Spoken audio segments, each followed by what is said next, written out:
these things are there and you can listen to them when you don't have any other time apart from the 2 hours that you're sitting in that jam. You'll be able to make the most of that. Other things that you can do when you're in a traffic jam are to plan your day. Go to your inbox and delete all the messages that you don't need. Clear it out. Clear out your email. Reply to your email if you're lucky enough to be a passenger. And who knows, you could even work from your car. This has been self-care tips on how to survive a traffic jam, and not only how to just survive it, but also making the most of a bad situation. I am Irene Joroge.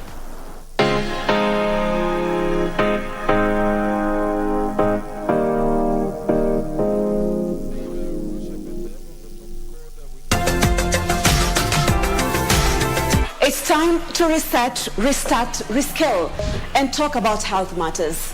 Wake up, eat healthy, and keep fit. And together with our health experts, we'll be helping you understand health conditions and terminologies. PCOS, as you said, is a very long name. First of all, if you can break it down, it's poly, and then cystic, and then syndrome. Join me, Mariambo, every Sunday at 6 p.m. on Your Health, only on KBC Channel 1.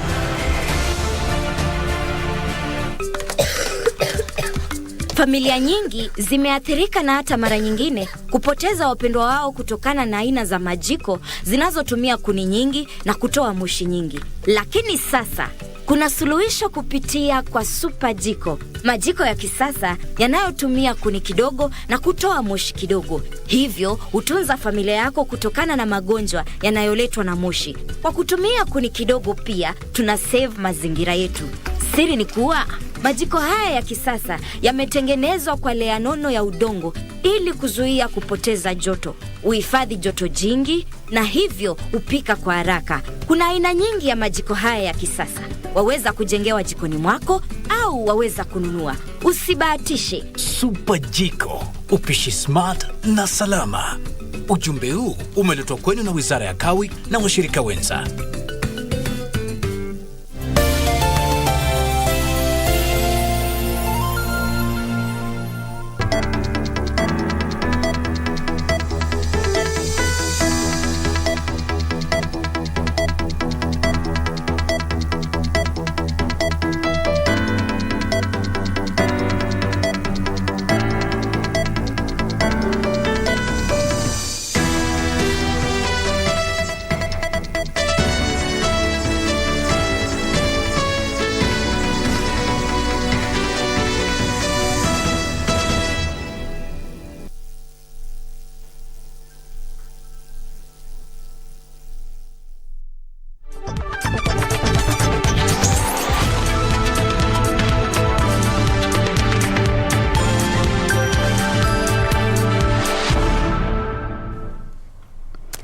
It's another lovely Saturday, and this is the Legends Edition. And of course, you're tuned on to Kenya Broadcasting Corporation, Channel 1.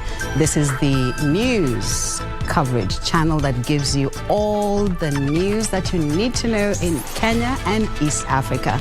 My name is Catherine Kasavuli, and Wangeshi is our sign language interpreter. Well, Topi Liambila is also joining us later on in the bulletin, and I tell you, sports is full. Yes, Catherine, and actually for our viewers today, again, we have got another Bamba edition on the Legends edition of the sports segment, and we have got many interesting stories. Of course, as usual, something on the English Premier League, and then also a Junior Chess Championship in Nairobi. Cricket, as Kenya plays in South Africa. Not very good fortunes, but they are there, and we expect more. I see story number 17. This is Copenhagen. What's happening there? Oh, in Copenhagen? Yes. Copenhagen is the marathon. Ah. The big marathon. Of course, you know that one, like it's obvious. Yes, yes. Yeah, but I think we are expecting a very good run tomorrow. Oh, well, it's summer, so it's not very cold. It's not very cold, and of course, we have always won that... that marathon. That marathon, so... Not anything. So we wishing the boys the best. Wonderful. And both the boys and the girls. Oh, wonderful. Yes. Okay, so here are the highlights of the day.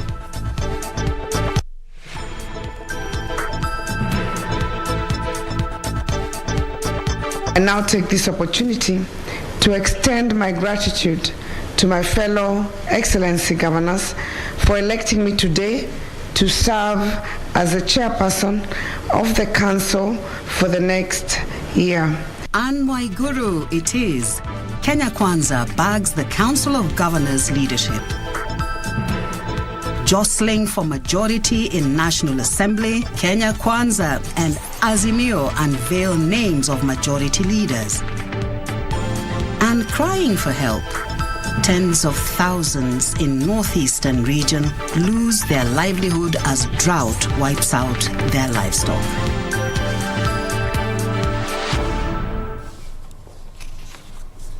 This is a wonderful Saturday, and of course, it's happiness for Anne Waiguru. Kikuyu Member of Parliament Kimani Ichung'wah and Kericho Senator Aaron Cheruiyot will now be in charge of government business in both houses of Parliament following their selection as majority leaders by the Kenya Kwanza parliamentary group. The two, alongside their deputies and the majority whips, will lead their troops in the execution of President William Ruto's legislative agenda. Kenya Kwanza's resolutions came after a 2-day retreat in Naivasha.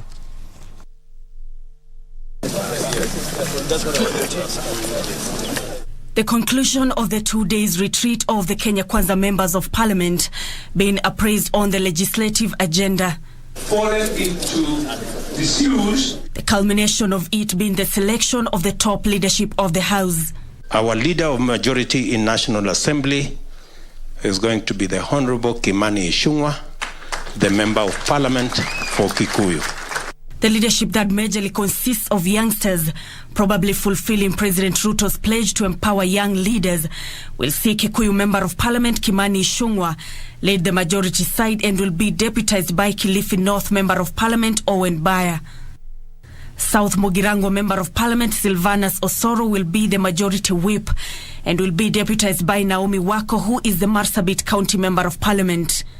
The leadership of Senate, leader of majority Aaron Cheruiyot, Senator for Kericho County. In the Senate, Kericho Senator Aaron Cheruiyot will lead the majority side and will be deputized by entrepreneur and Nakuru Senator Tabitha Karanja.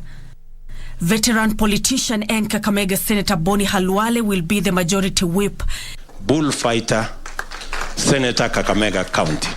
And will be assisted by Samburu Senator Stephen Lelegwe. While the leadership of parliamentary standing committees will be identified at a later date, President William Ruto dismissed Azimio la Umoja coalition party's move to name the lineup that will take the majority leader and whip positions in the National Assembly as inconsequential. The president insists Azimio do not have the numerical strength. Our friends on the other side will choose the leaders of the minority because they are the minority. They just have to live with the reality that they are the minority. Let us not have an unnecessary contest as to which side is the majority. The head of state says the Azimio leadership had coerced constituent parties to submission. Since the people of Kenya stopped them from having those instruments, they have taken their place because freedom has come to Kenya. And people,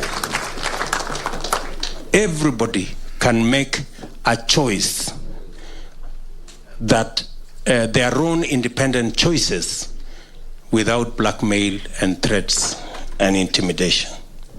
The leadership selected today will carry on their shoulders President Ruto's legislative agenda, with its immediate priorities being the housing program, reforms in the National Social Security Fund, reforms in the National Hospital Insurance Fund to allow contributors to remit monies in accordance with their income, and the cushioning of Kenyans from the high cost of living.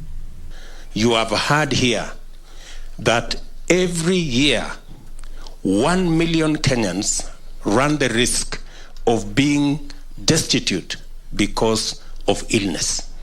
And that is why it is necessary for us to urgently reform the NHIF and roll out our universal health coverage plan. Nancy Okware, Legends Edition. Azimio la Umoja One Kenya Coalition Party has settled on Ugunja Member of Parliament Opiyo Wandayi of the Orange Democratic Movement as the leader of majority in the National Assembly. Kilifi Senator Stuart Madzayo is the coalition leader of minority at the Senate. In a press briefing following the conclusion of 2 days' deliberations, Wiper leader Kalonzo Musyoka asserted that Azimio will controls the majority in the National Assembly as per a coalition agreement deposited at the office of the Registrar of Political Parties, and urged Azimio troops to occupy the offices that come with the majority. Amid lingering questions on who between Azimio la Umoja One Kenya and Kenya Kwanza wields the majority in the bicameral parliament, the two political factions have now unveiled their troops to occupy House leadership positions, each claiming to have the majority. Azimio la Umoja has unveiled former Public Accounts Committee Chair and Ugunja legislator Opiyo Wandayi as its choice for the lead of majority position in the 13th Parliament. Wandayi will be deputized by Kathiani Member of Parliament Robert Mbui from the Wiper Party, with the position of Majority Whip reserved for Suna East Member of Parliament Junet Mohammed. In the position that largely requires that the Whip marshals numbers for key business of Parliament, Junet will be deputized by Jubilee Party's nominated MP Sabina Chege. We announce the leader of majority as Honorable Opiyo Wandayi. We announce Deputy Leader of Majority, Honorable Robert Mbui, the Chief Whip, Honorable Junet Mohammed, Deputy Chief Minority Whip, Honorable Sabina Chege. In the Senate, where Azimio la Umoja commands the minority, Kilifi Senator Stuart Madzayo will be the lead of minority. Kitui Senator Enoch Wambua of Wiper Party and a key ally of Kalonzo Musyoka will deputize Madzayo, with Isiolo Senator Fatma Dulo set to serve in the capacity of Minority Whip, having served as the Deputy Majority Leader in the 3rd Senate. The second-time Senator will be deputized by Nairobi Senator Edwin Sifuna, according to the lineup released on Saturday. At the Senate, because we recognize we are down by only one Senator, the leader of minority is Honorable Stuart Madzayo, Senator for Kilifi, and Deputy Leader of Minority, Honorable Enoch Wambua. Chief Minority Whip, Honorable Fatuma Dulo, Senator for Isiolo, and the Deputy Chief Minority Whip, Honorable Edwin Sifuna.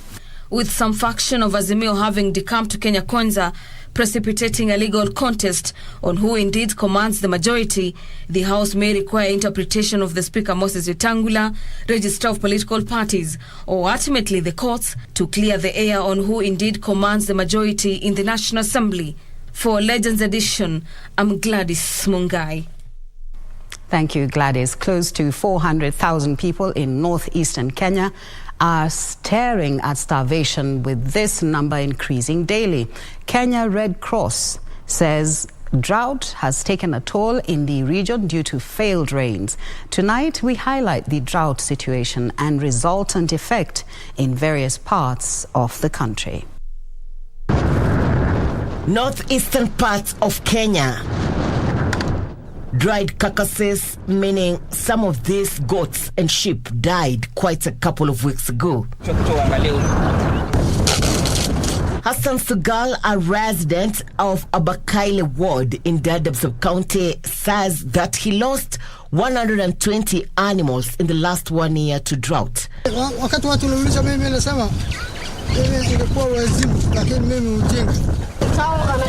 The Kenya Red Cross is now buying the few surviving livestock with no signs of getting stronger in the future. They then slaughter and divide a goat or sheep to 4 families as a measure to help the affected victims to at least not to lose everything to famine. For kettles, we are buying at 15,000 per kettle, and then distributing to 10 families. 10 families of a household of, I think, 10 households. The Kenya Red Cross Society says 378,000 people are staring at starvation as the number continues to increase by the day in the northeastern region. In Kilifi, the National Drought Management Authority has called for immediate interventions to curb the increasing number of malnutrition cases among children below 6 years and lactating mothers in arid and semi-arid areas. Process ya cash transfer tushirikiane pamoja wadau wote ili kila mtu aweze kufaidika na huu mradi. Kwa sababu ikiwa hakuna ushirikiano, utakuta mradi mmoja unaenda bamba, mwingine unaenda bamba, mwingine unaenda bamba, sehemu nyingine zinawachwa. In its latest report, the authority says over 72,000 households in Kilifi are in dire need of food relief due to worsening household food crisis following the current drought in the country. According to the authority, 3 counties of Laikipia, Tharaka Nithi and Tana River have also moved to the drought's alarm phase from alert stage. The 3 counties have since joined Isiolo, Mandera, Garissa, Turkana, Wajir, Samburu and Marsabit, bringing the number of counties in alarm phase to 10.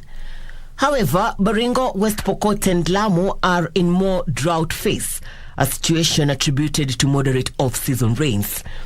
Meanwhile, Isiolo Livestock Market Chairman Abdi Halake Fayo has urged both county and national governments to move with speed and initiate programs that will caution the local population from effects of drought. Irene Mchuma Udim, The Legends Edition. Thank you very much, Irene. We now take a break. When we come back, we will tell you about the World Cleanup Day and how Kenya participated.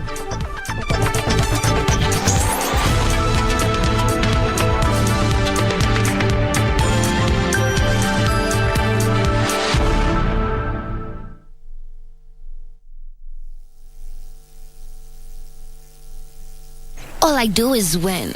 I wake up, I win.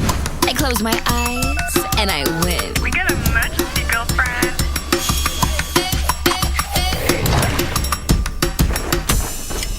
Keep up with me, come on, I'ma keep winning till the world stops spinning. Independent women, come on, now let's get it. I'ma keep winning till the world stops. Wow, you look great. Did you just come from the salon? Darling Abuja, braids that stay salon fresh no matter what. Do you have a new story to share with KBC? Get in touch swiftly on email news@kbc.co.ke or call 0723-892-654 or 0734-780-124. Walimu na wanafunzi mpo. KBC Channel 1 inakutoa darasani na kukuleta jukwani ili upate kuaminika. Asante Bwana Spika kwa kunipa fursa hii. Tayari kuwakariria shairi kwa kichwa. Kuelimika. Udhui gani ya lugha yanayojitokeza katika kauli hii ukirejelea mataifa mengi barani Afrika? Na kisha uburudike. Moja ni fahari yetu, baba, kina mama na watoto. Sauti za njiwa tamu sana. Sanaa ya Kiswahili, elimu na maarifa bila mipaka, kila Jumapili saa 7:30 papa hapa KBC Channel 1.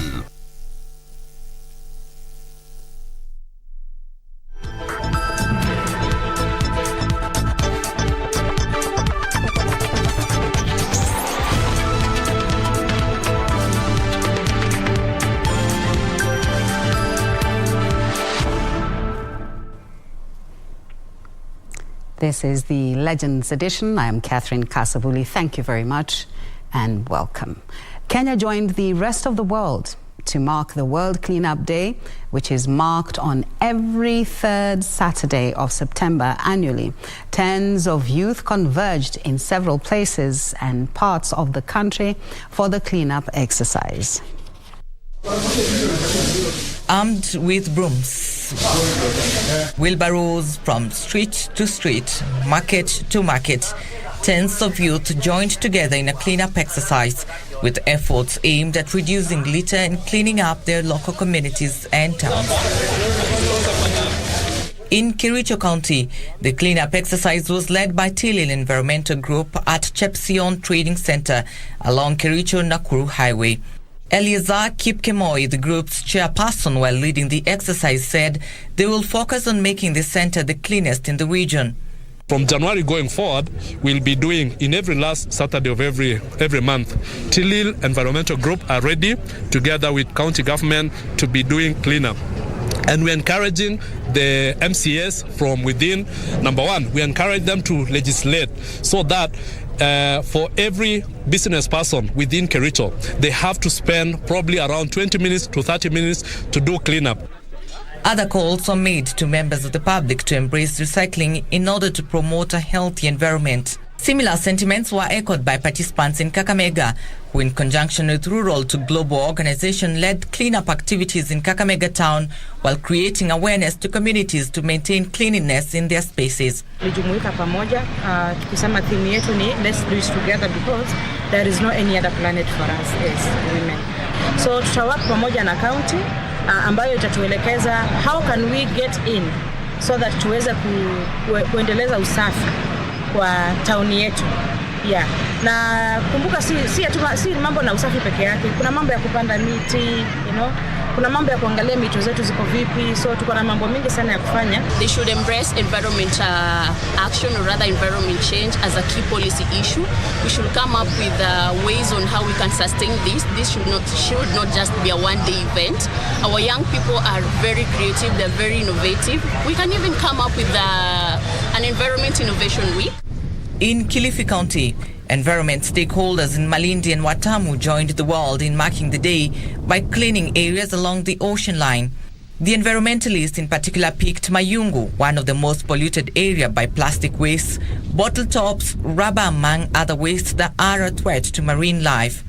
Tukiendelea kuchafua fuo zetu, huo uchafu unaendelea kuadhiri wale wanyama na wale samaki ambao wanaishi katika bahari zetu. Kwa hivyo kuweza kufaidika kutokana na uchumi samawati, lazima mwanzo tulinde mazingira. Tukifanya usafi wa bahari, tumeokoa viumbe vya baharini. Na viumbe muhimu zaidi ambao zinaenda kupotea ni kama kasa. Kasa wanaenda kupotea katika ulimwengu. Ni endangered species ambao kuna umuhimu wa sisi kuwahifadhi nao waendelee kumaisha na kwa vizazi vijazo pia vione. Trevor Ngendo for Legends Edition. And still on marine life, the Kenya Wildlife Service, KWS, has discovered the carcass of an endangered hawksbill turtle on the shores of the Indian Ocean. KWS say they suspect the turtle suffocated after it allegedly consumed plastics along the beach line. According to KWS, the hawksbill turtles rely mostly on jellyfish for food, which they frequently confuse with white plastic bottles. Conservationists in Malindi, Kilifi County are raising concerns over poor disposals of plastics along the beach lines after the carcass of an endangered hawksbill turtle was discovered at the shores of the Indian Ocean. According to the environmentalists, the plastics are poisonous to the sea life, more so the endangered hawksbill turtles. Kenya Wildlife Service Senior Sergeant Abu Bocha said the turtle might have died from suffocation after consuming littered plastics. Plastics are eaten by the turtles also. Those white plastics, the turtles think that it's a jellyfish. Special hawksbill feed on jellyfishes. So when they see those plastics, they think that it's a jellyfish. So when they eat it, it expands in the stomach. And finally, it kills, it suffocates and makes death. And it has been washed away by the water to the shore. Bocha says the public should support conservationists in keeping the Kenyan beaches clean for the survival of marine life. It's very important for everybody to handle his or her plastics, to keep them in a safer place, to save the life of the endangered species that we have. And in fact, these species are very few in the world, and there's a need of us to conserve them. The hawksbills are named for their narrow pointed beak. They also have distinctive pattern of overlapping scales on their shells that form a serrated look on the edges. These colored and patterned shells make them highly valuable and commonly sold as tortoise shells in markets. The hawksbills are found mainly throughout the world's tropical oceans, predominantly in coral reefs. They feed mainly on sponges by using their narrow pointed beaks to extract them from crevices on the reef, but also eat sea anemones and jellyfish. The turtles are the living representatives of a group of reptiles that has existed on Earth and traveled for allegedly the last 100 million years. Conservationists under the umbrella of Progress Welfare Association of Malindi have committed to monthly cleanups of the beach lines for the safety of the animals. Irene Mchuma Odim, The Legends Edition. Disney Africa, National Geographic, USAID, and Wildlife Direct have launched Team Sayari, a children's television program filmed in Africa by an African production studio. The show aims to create awareness of the importance of environmental protection, and our reporter Samuel Kariuki attended the launch and filed the following report. As climate change threatens to destroy the hospitability of Mother Nature, especially to wildlife, the need for conservation has never been more imperative. It is this challenge that prompted National Geographic, in collaboration with USAID, Disney Africa, and Wildlife Direct, to launch Team Sayari. Team Sayari! Team Sayari! Team Sayari is a television program presented by young environmental champions drawn from all over Africa that aims to foster the next generation of conservation leaders through creating awareness of environmental risks. The aim of the show is to make sure that we're inciting the explorer in young people, the adventurer, and making sure that the curious questions young people may have in trying to understand this planet better and how to preserve it for their future, that we do it in an exciting and engaging way. The launch, which was marked by tree planting, watercoloring, as well as other engaging activities educating children on the need for conservation, hailed the film as a frontier in Africa for tapping into Kenyan talent, having been produced by a Kenyan company, White Rhino Productions. When I look at our teams in Nigeria, South Africa, we've got a lot of women involved in this production. Here locally in Kenya, we're able to actualize this. We've been able to get women trained and upskilled in this project. And it's just been amazing to know that we've got this support from our partners and we're actually able to actualize this. The show is set in Kenya and traverses Africa, showcasing its natural beauty. On top of the program, Wildlife Direct will roll out an outreach initiative to stimulate behavioral change by reaching out to 10,000 kids in East African schools. The most important part of this program was to make sure that there's an outreach that goes to kids. And we are in our first phase targeting reaching 10,000 kids in Kenya, Rwanda, and Tanzania. We'd love to reach every part of the continent, and we hope that we will. The program will be broadcasted on Nat Geo Africa in English, Swahili, and Kenyan Rwanda from Saturday, the 24th of September. 2022 will be the hottest year in history of Earth. This paints the bleak picture that awaits future generations if climate change goes unchecked. And initiatives such as Team Sayari will go a long way in inspiring the next generation of conservationists. Reporting for Legends Edition at Safari Park Hotel in Nairobi, I'm Samuel Kariuki. Thank you, Samuel.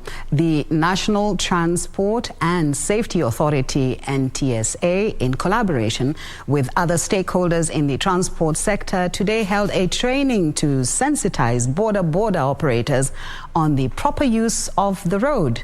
250 border operators were trained against a target of 200,000 operators countrywide. The training is aimed at reducing road accidents caused by border riders. The grim statistics on road carnage among the border operators appear to be a pain point to the National Transport and Safety Authority, NTSA, and other stakeholders in the transport sector, who are here today to ensure that they safely ride their units. And so we have brought together as well the assemblers, the retailers who are behind us, as you can see, to eagerly help them, teach them, and help them understand as part of riding safely together. So as part of the Jagam Singi product that we are partnering with Watu Credit, they have consequently held a one-day workshop to re-educate border operators on the proper road use. The border operators were trained on how to administer first aid to those who have been injured during the accidents. And so if we train them in first aid, they will be at least able to help those who are injured. They help themselves, they help their pillion passengers, but they will also be helpful even at their homes. So far, 250 border operators have been trained against the target, 200,000 across the country. We are united with one purpose, to support Kenya somehow to reduce the number of the deaths and injuries on the roads. So we truly believe that we are not able to act alone. We do care about border community, we do care about our clients, we do care about their children, and we do care about Kenya, like whole country. During the workshop, the government and other stakeholders in the transport sector were urged to help push policies that will allow border operators to secure loans so as to promote their businesses. Na tunaomba tena serikali ishike wana bodaboda. Ile president alisema watatusaidia kuweka pesa kidogo kwa SACCOS zetu. Tuko na SACCOS registered, na tunaomba serikali isaidie wana bodaboda kwa hizo vyama na SACCOS. The operators, however, decried the high cost of fuel and urged the new administration to intervene. This even as the proposal to use electric model of motorbikes was fronted to deal with the fuel crisis. So if we are able to get quite a number of model of electric motorbike coming into the market, I think it will be an advantage to our riders, because now they'll not be having the cost of fuel being a problem to them in terms of payment. Because if they are able to get the income and they don't have any other, maybe the cost of maintaining the motorbike reduces, their repayment and also maintaining their portfolio will be up. India High Commissioner to Kenya, Namgaya Kampa, has urged Kenyans to increase their participation in the India Technical and Economic Cooperation programs. Speaking during ITEC's annual celebrations in Nairobi, Kampa said India continues to offer unlimited online learning slots for Kenyans in the ITEC courses.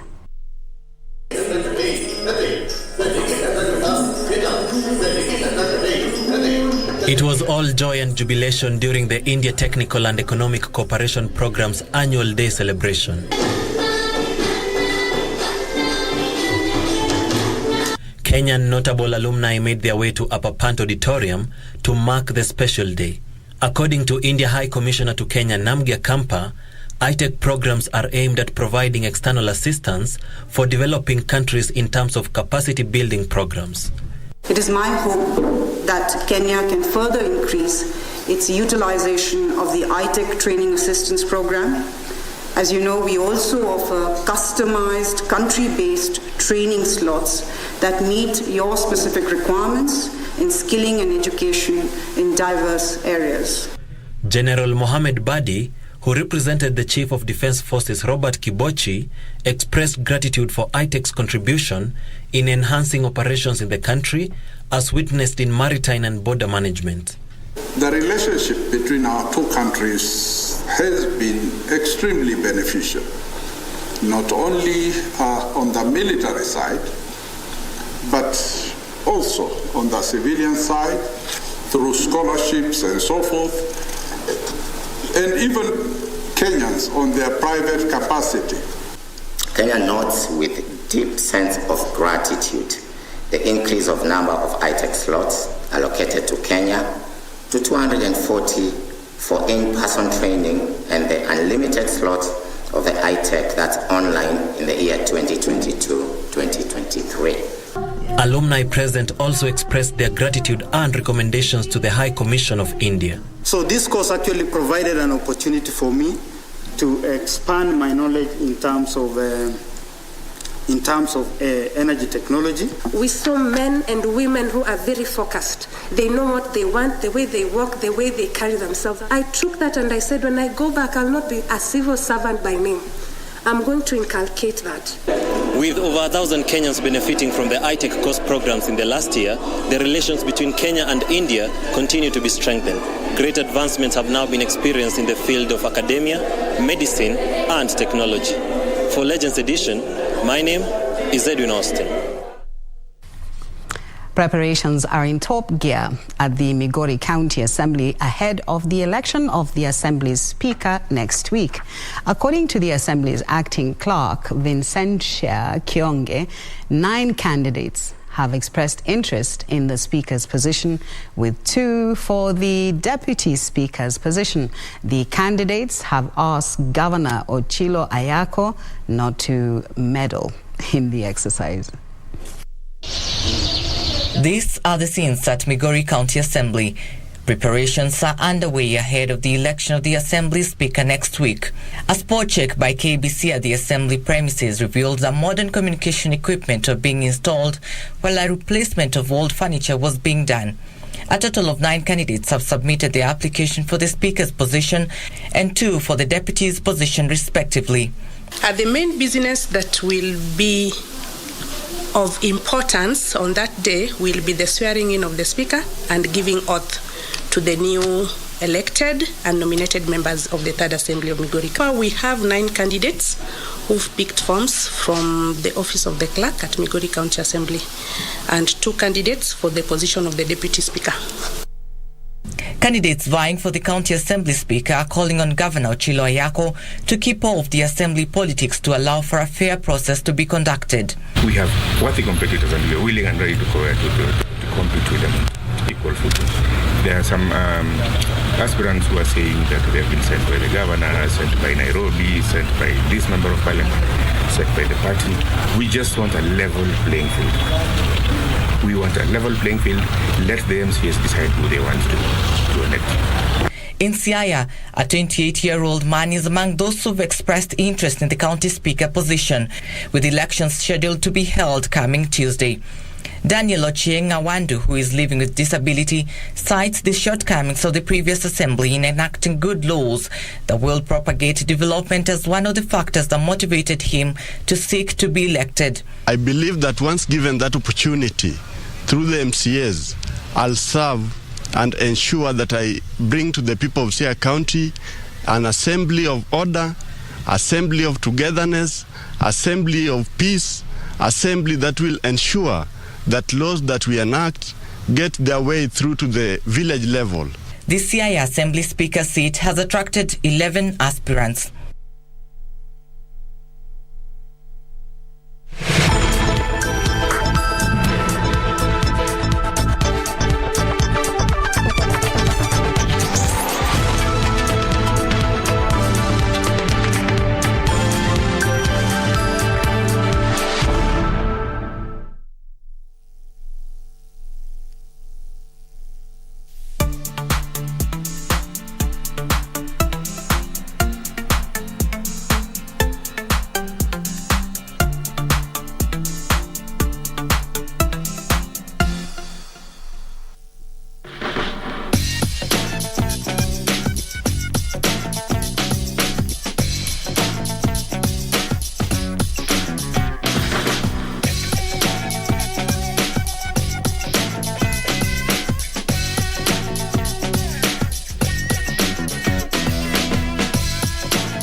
Welcome back. Kenya Private Schools Association has welcomed the formation of a task force to look into the new competency-based curriculum.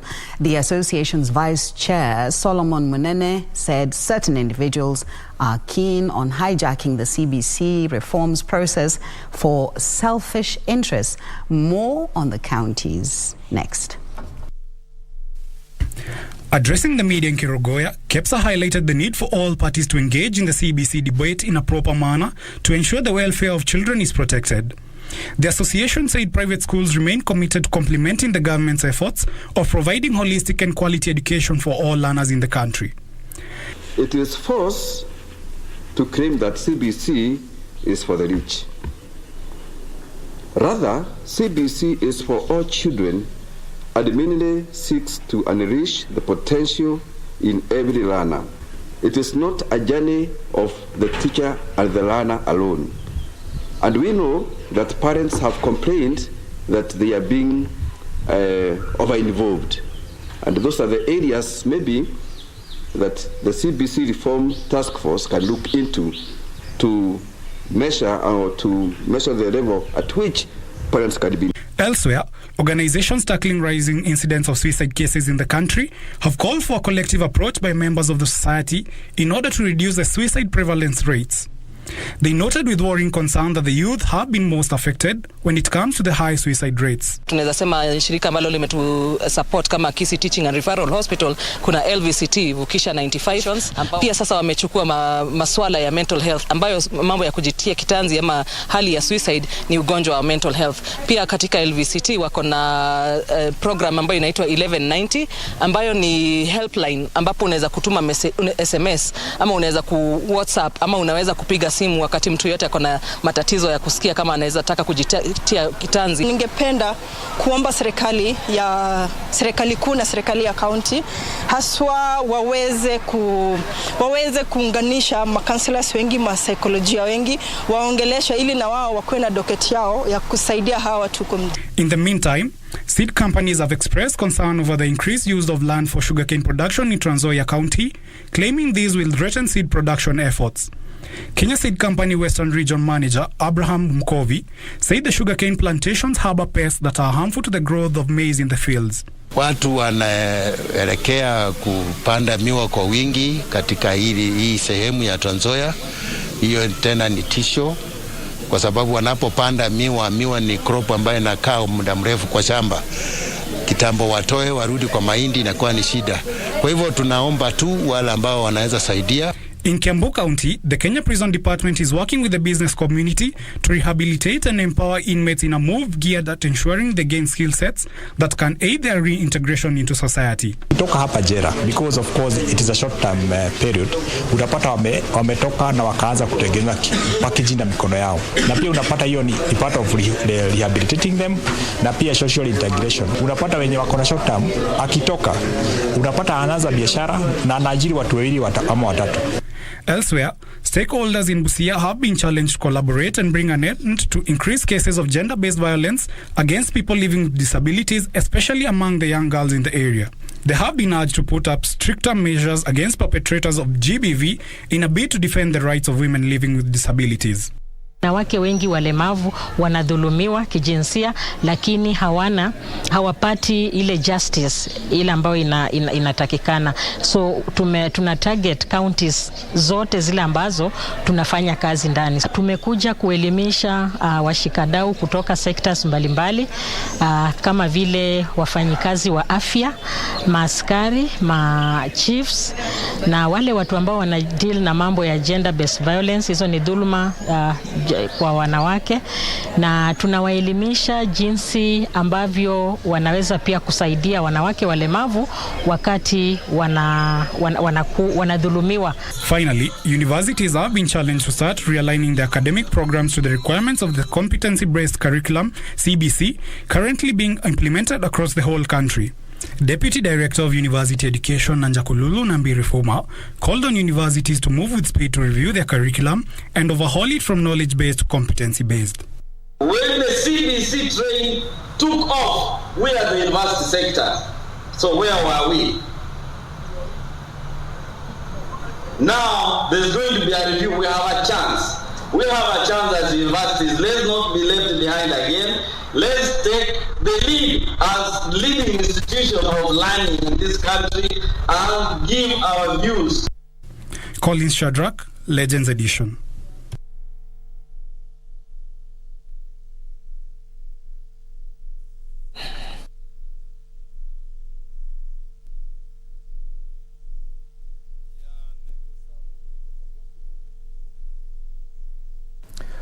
Just before we go, I know everybody thinks it's sports time, but just before we go to the sports segment of the Legends Edition, we have got a very touchy and interesting story here.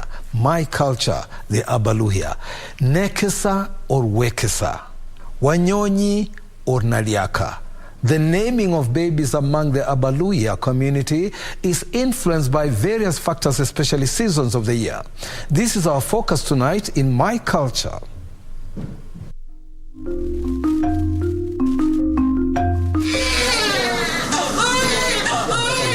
Abaluya of Kenya have systematic ways of naming children. The Luya ethnic group consists of at least 16 dialect-speaking subgroups. These include Abakayo, Bukusu, Abanyala, Abanyore, Abatotso, Abetako, Abesuka, Abakabras, Abakisa, Abalogoli, Abamarachi, Abasamia, Abatachoni, Abatiriki, and Abawanga. Peana majina inajulikana, hii ni majina ya watu fulani na area fulani.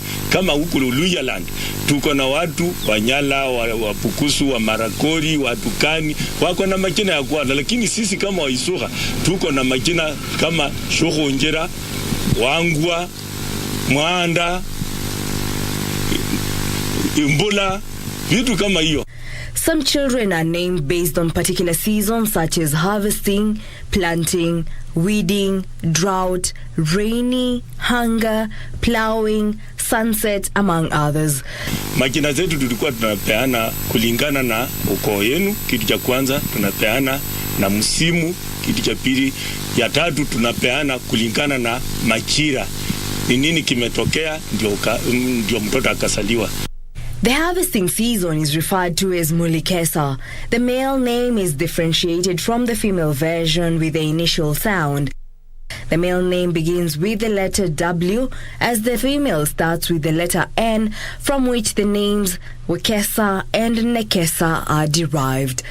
Other Luya sub-tribes name their children based on the rainy season with the name of Fula for the male child and Nafula for the girl child. Rain is regarded as a blessing and assurance of abundance of food among the Abaluya people. Some Luya sub-tribes name their children based on weeding season, hence the male name Wanyonyi and Naliaka for the female. Other children are named in line with drought, with Simiu being the name for the male child, while the female child is Nasimiu. However, the Batsoto sub-tribe has a different name, Kubaso, meaning sunny season. Some children are named based on the season of hunger, the name Wanjala or Wanzala for the male child and Anzala or Wanjala for the female child.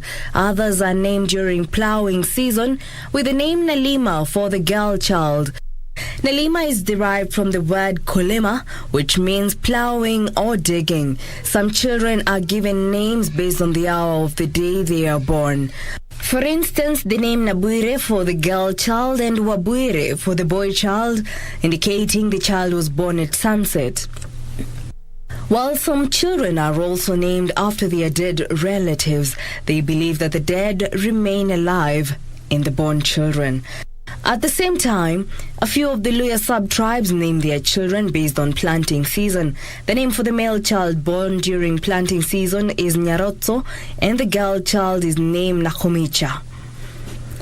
Other factors that determine ways in which children are named include naming after a role model, celebrities, or a famous person, traits of family members, added nicknames because of age sets, but insist on giving them a cultural name to identify the child with the family. Each surname is carefully chosen and bears a strong meaning for the family. Tulikuwa tunaita viongozi kama MPs, kuna watoto wanaitwa Lichoti, kuna watoto wanaitwa Hamasi, kuna watoto wanaitwa Luvembe, kuna watoto wanaitwa Seth Lukonzo. Fans wa mpira, anasaa mtoto, anaona yule anashabikia kwa timu fulani ya Manchester ama Arsenal, anaita mtoto huyu anaitwa Rooney, huyu anaitwa fulani, huyu anaitwa fulani. Na hiyo ndio tunasema imeanza kupoteza culture yetu. Lakini ikiwezekana hata ukiita anaitwa Rooney, anaitwa Ronaldo, muite hiyo jina ya kisungu moja, lakini yenu ya kiuko ni lazima. In some cases, the children are named during hair shaving ceremony, and if a child does not belong to the family, it is expected they will not survive. If a child is born out of wedlock, naming is done during shaving, and elders include the aunts, who are the ones who choose the name. Lazima ulete ripoti mtoto ataletwa kunyolewa, tujipange, tuanze kueleza vile atanyolewa, na tuko na kulingana na mila, tuko na yale tunafanya officially mtoto kunyolewa. Hatuwezi tukanyoa tu mtoto leo asubuhi tunanyoa mtoto leo asubuhi, hapana. Tunanyoa mtoto kwa style yake, tunachukua wamama wale watakuja kumunyoa, na tena China inatengwa, msendi ana propose. Reporting for My Culture, I'm Jackie Wambiru.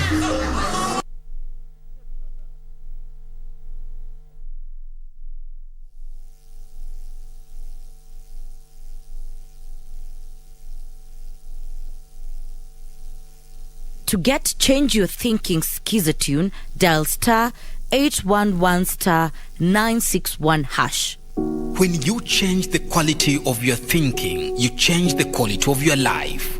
Sometimes instantly, just as positive words can make someone calm, smile or laugh, your thoughts will react to the world in real time. So, change the quality of your thinking. Dial star 811 star 961 hash. Star 811 star 961 hash.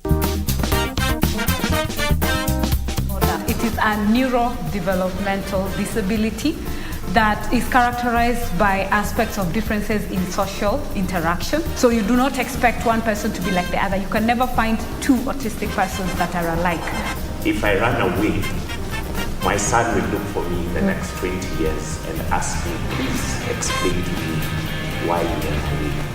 So I know fathers, the stigma fathers face, and I don't want to cast a sweeping gloom that most fathers run away. The environmental factors is what brings in the stigma. It's not even the child being different, but we who are around are the ones who make them feel out of place. When you give birth and your child comes, remember we all expect a perfect bundle of joy. But if God gives you this child, love them for who they are and not what you expected them to be.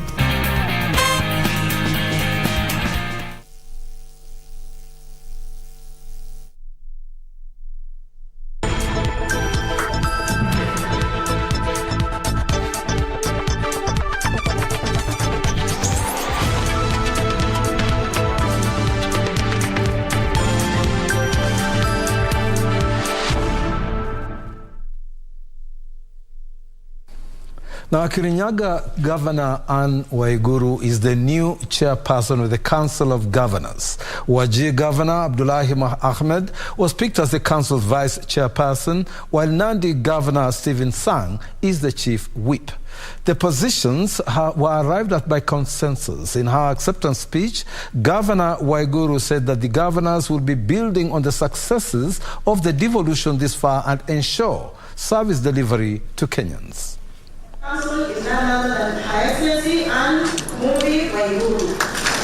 In her maiden speech after being elected the chair of the Council of Governors, Waiguru said she will build on successes to deliver the devolution dream to all Kenyans, irrespective of their political affiliations. The Kirinyaga County Chief called for collaborative approach in adherence to the national and county government manifestos. We vote on the executive orders will seek to establish authorities to undertake devolved functions in competition with county governments. Number 3, anchoring of the COG Secretariat in law to facilitate adequate support to county governments. Number 4, a review of laws, policies and regulations, especially in the agriculture, water and health sectors, which draw back on devolution. Waiguru underscored the need for governors to ensure in-depth public participation, saying if all parties are involved in development, Kenya will make a remarkable economic growth. And now more than ever, both levels of government must join hands as we execute our distinct but complementary roles. We hope that consultation and dialogue will be our mantra as we forge ahead so that together we can steer devolution to greater heights. Speaker of the National Assembly Moses Wetangula, who represented the head of state, said the government is committed to support devolution through timely disbursement of funds and equitable share of revenue. We are committed to working with county government to ensure and enhance their capacity to generate their own income and supplement transfers from the national government. As part of these efforts, I will engage the Cabinet with a view to introduce the Bill on non-source revenue in Parliament to give the counties a legal framework for enhancing revenue collection at the county level.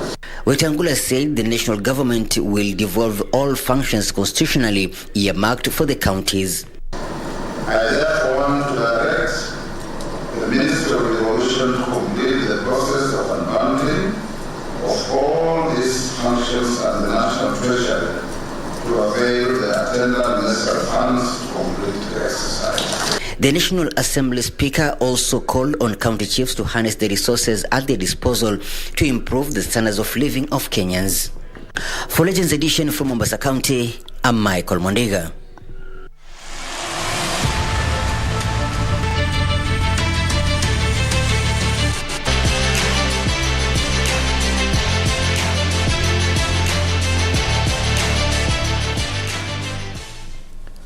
And now after, a bit of the news, let's sneak on the sports segment. Now we get back to sports, where in the highlights tonight, we have got cricket, mixed fortunes for Kenya in South Africa, and a lot on the basketball, handball leagues here locally, while on the international scene, we've got the Copenhagen half marathon, where Agnes Kaino leads a Kenyan pack in what could end up to be a Kenyan affair tomorrow morning in the half marathon.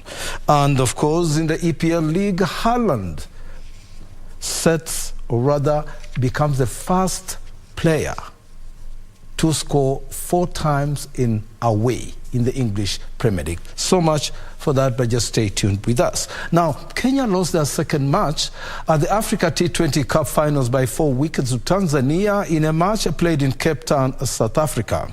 After winning the toss and electing to bat, Kenya put on the board 155 runs for the loss of 3 wickets in the allotted 24 overs. Rusha Patel top scored with 45 runs, Sakdeep Singh had 42, Rakib Patel 35, and Ifan Karim was not out on 30. In reply, Tanzania were coached by former Kenya captain Jimmy Kamande, scored 159 runs for the loss of 6 wickets, with 6 balls in the innings for the 4-wicket win. Akil Anil was unbeaten on 52 runs that included 4 sixes. Kasim Nasoro and opening batsman Avik Patwa added 26 and 24 runs respectively. Kenya's next match is against Cameroon on Monday morning.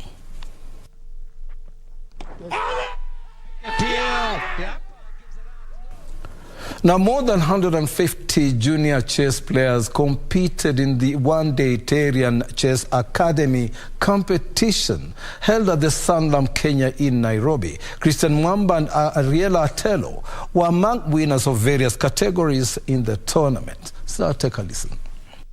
The Terian Chess Academy held a one-day competition that attracted more than 100 junior chess players. The under-18 boys and girls battled for the title at Sanlam Towers, with participants drawn from all over schools and chess clubs.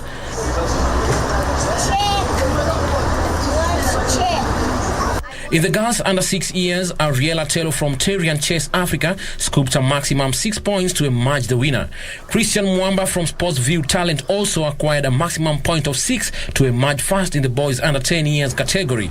Other winners include Angel Mutua, Jean Christophe and Rania Sheila. We train kids how to play chess by empowering them with life skills and just knowing how to understand situations around them so that they can solve problems. Critical thinking skills can be imparted to them through the game of chess. I'm a chess player. I've been playing for now 2 years. This is my 3rd competition. What I want to achieve in chess is go to a slightly more competitive level and just get overall better and meet different people. The event acted as a networking forum for chess lovers and also a benchmark for professional junior chess players in the country. Winners took home monetary prizes, trophies and certificates of merit from the event organizers. For Legends Edition, this is Eddie Makina. Thanks, Eddie. Well, looks like, we have quite a bit on the chess scene for Kenyan players.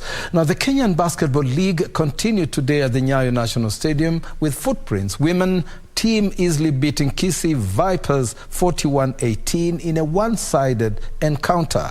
The other match was a closely contested encounter, Kisii Polytechnic narrowly beating JKUAT Warriors 62-61. Here's the report. Basketball team outshined Kisii Vipers, winning 41-18 at Nyayo National Stadium. Purity Washira was the top scorer after she contributed 14 points, while Penina Njeri gathered 10 points that guided them to victory. Bani Mwene was the top scorer for the losers, contributing 15 points, while Belin Muyaki managed 14 points.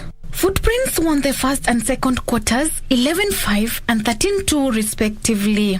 Kisii Vipers came back stronger in the third quarter but lost 7-6 before Footprints won the fourth quarter 10-5. In another match played today, Kisii Polytechnic had a narrow 62-61 win over JKUAT Warriors. For Legends Edition, I'm Sela Onyango. And now in handball, the Cereals women handball team lost their second match of the season after going down 29-25 to Ulinzi Sharks at the Nyayo National Stadium. The loss came on the back of yet another loss to current league leaders Nairobi Water earlier in the season. For the second time this season, Cereals failed to collect a point after suffering a narrow defeat at the hands of Ulinzi Sharks. Cereals lost to Nairobi Water before again going down today to Sharks.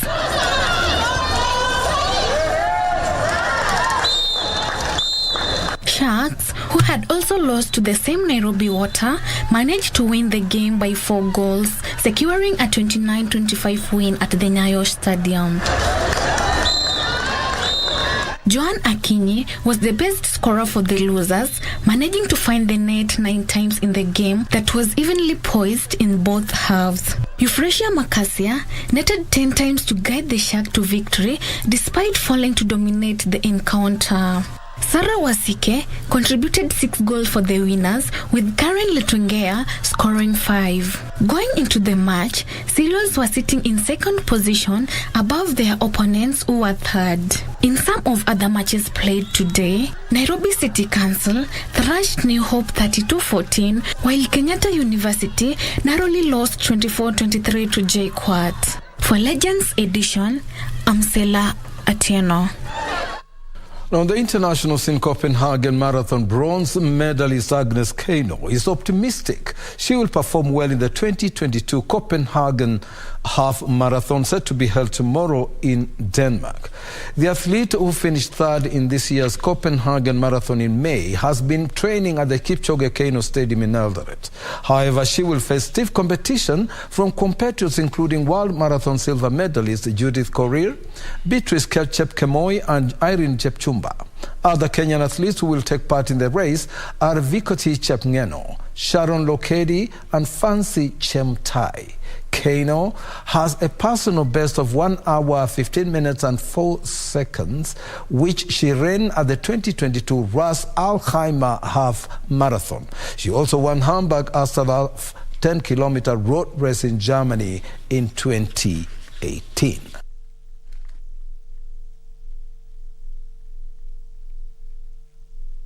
Now, Kenya's Elizabeth and Diego today won a silver medal at the Africa Boxing Championships after losing her final bout to Mardi Khadija of Morocco.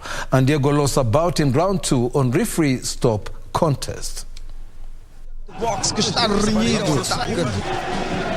Não perca nenhum segundo deste campeonato africano de boxe que está renhido. Não perca nenhum segundo deste campeonato africano de boxe que está reunido. E agora aqui.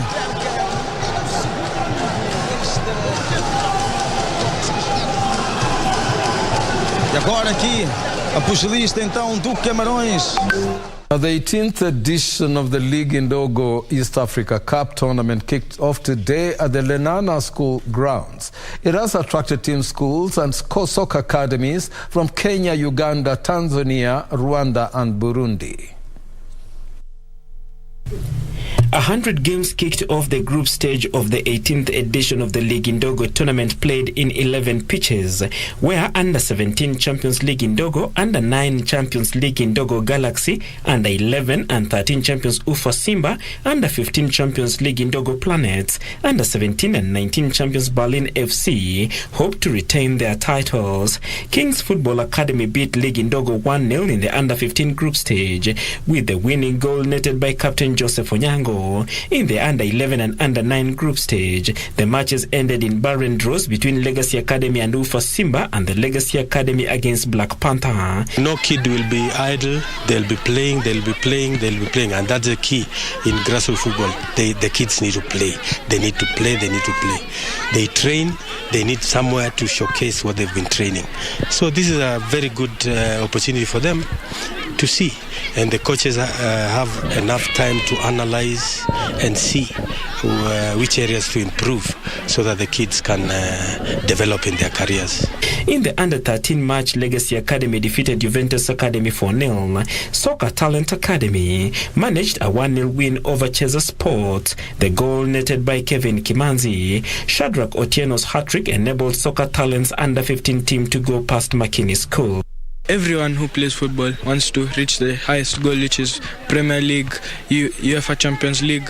We all want to win something, but at the end of the day, it's only like 1% that will make it.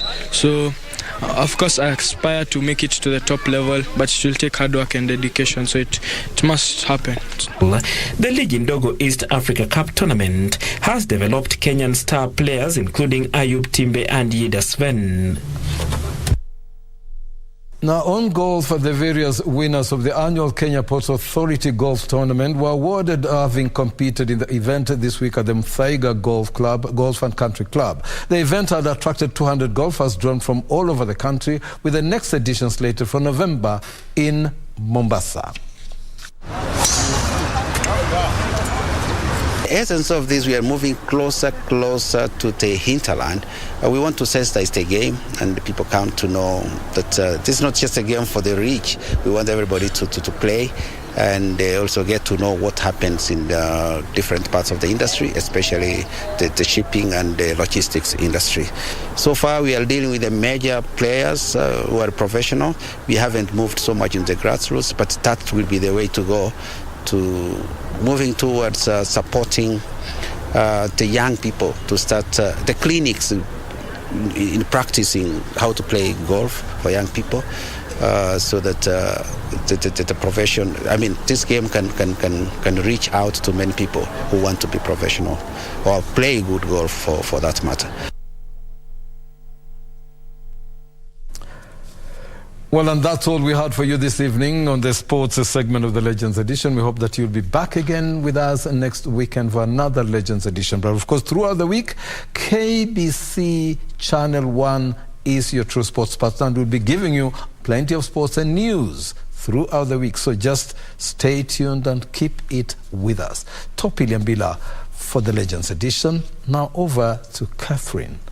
Well, Topi, I wanted to ask you a question about the Abaluhia naming ceremony. Yes. I see most of the names are actually from Bungoma. Nariaka, Nekesawe, Kesawanyonyi. Yeah, actually, what I wanted just to add, because it was a very comprehensive take, yes, but there are also names that are not, who don't follow seasons. Those are names, like now Liambila, like Kasavuli, like, yes, which are different. And Wanami, now Anjaya, these are also names which are actually inherited. And yes, that's why you find also in Luhia, there are some names, even minor, some of those shared names, but very interesting. It's very true. Do you know the meaning of your name? My name? Yes. Well, I've got very many names, and all the interesting, those are not, I can't, it's very mixed up. Yes, okay. That's what I'm saying, that, we don't really have too many of that, of that, like Isle Wanyama, Wafula, which are daytime. Okay, Luos do have. Yeah, they do. Yes, Atieno, Tieno, Diambo. There you go. Yes. The Kikuyu don't have, do they? I think they do. Like they evening? Do seasons. Season, not season. They do seasons, Moreni, Moreda, more. But I think it's going to be a great. I would love this to continue. Yes, I like all the cultures to come all the in. cultures. It'd be very, very nice. Yeah, this would be wonderful. Right. And being the national broadcaster, I think it's high time we started, telling people about themselves. That's true. Wadavida also, they need to know about themselves. Very interesting, and I know like the coastal regions have got very interesting names. Wonderful very history. Interesting. And also I think they can talk about the variation that because we have got some Bukusu names, which are also in Kamba. And in Tanzania. And in Tanzania, parts of, But that's for another day. Thank you so very much, for joining us. This has been the Legends Edition. My colleague Topi Liambila has walked us through the sports, and Anne has taken us through the interpretation. So thank you so much for being with us. And of course, we say thank you to Amos, our news director. We love you all. Enjoy. Have a nice weekend.